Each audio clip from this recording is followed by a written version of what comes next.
Trendda yurgan trifle shirinligini changida qoldiradigan bu shirinlikdan o'zingizni tiya olmasligingiz aniq. Duxovkasiz oson tayyorlanadigan, marojnada tez yeyiladigan shirinlikni tayyorlashni boshladik. Ishni pechenyelarni maydalashdan boshlaymiz va ustiga 40 gram sariyog' solib, idishga presslab, xolodilnikka jo'natamiz. Endi kakaoli krem tayyorlaymiz. Sutga shakar, kakao, vanilin, un solib, past olovda quyuqlashguncha tinmay aralashtirib pishirib olamiz.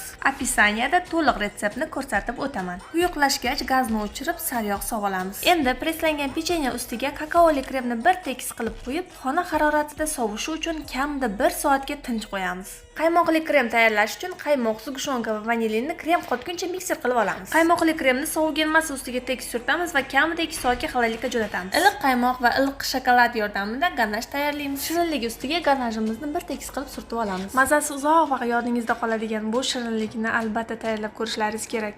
Hammaga yoqimli ishtaha.